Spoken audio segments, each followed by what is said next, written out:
भाव का भूखा हूं मैं और भाव ही एक सार है। भाव से मुझको भजे तो भव से बेड़ा पार है। भाव बिन सुनी पुकारे मैं कभी सुनता नहीं। भाव पूरित तेरे ही करती मुझे लाचार है। भाव का भूखा हूं मैं। आज संत मिलन को जा रहे हैं, हृदय उल्लसित हो रहा है। आज भगवान ने अपार कृपा की, आज साधु समागम। ये जो आप उल्लसित होकर आ रहे हैं ना, यही आप आ रहे हैं। नहीं तो आप 100 कुंतल सेव संतरा अंगूर लेके आए, भाव नहीं अभिमान है तो आप खाली आ रहे हैं, खाली ही जाएंगे।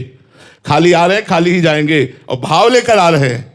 अब भाव में पत्रम पुष्पम फलम तोयम ये में भक्ता प्रेक्षति। यदि भगवान ने दिया है, हमारा भाव है, तो हम पत्र पुष्प फल जल कुछ भी नहीं है तो अपने भाव से समर्पित कर रहे हैं।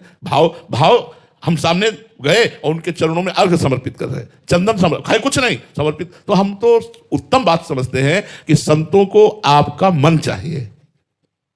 आप अपना मन संतों को दे दो, जो आज्ञा करे उसका पालन करो। इससे बढ़कर कोई भेंट नहीं होगी।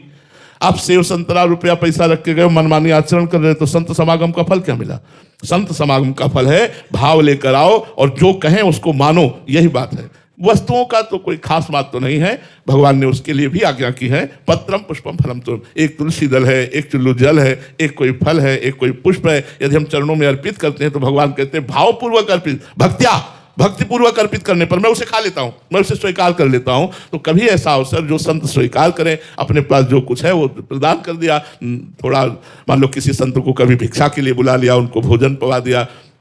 वृंदावन वास कर रहे हैं, हमारे पास है 2 रोटी, हम किसी संत को दे दी। किसी फटे पुराने कपड़े पहने हुए संत को एक वस्त्र दे दी। हम भाव रखें, भाव ही मूल बात है, ये वस्तुएं मूल बात नहीं है। इसलिए संतों के पास जाओ तो देखो, एक उसमें दोहा में कहा गया है, संत मिलन को चालिए तज माया अभिमान, ज्यों ज्यों पग आगे बढ़े कोटिन यज्ञ समान।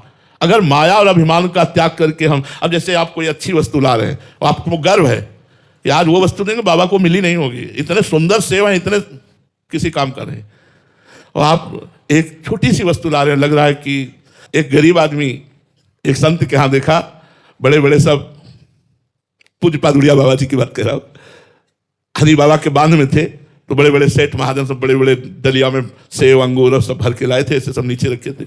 एक गरीब किसान यही बात सोचकर कि संत मिलने के लिए जाए तो कुछ लेके जाए, और उसके पास बेचारे के पास कुछ था नहीं, तो कचरिया समझते ना, खेतों में वो स्वाभाविक जग जाती है और इतनी इतनी होती है, खटमिट्ठी होती है, वो कोई खास नहीं। वो 5 कचरिया पकी हुई बांध के लाया, और जब सभा में आया देखो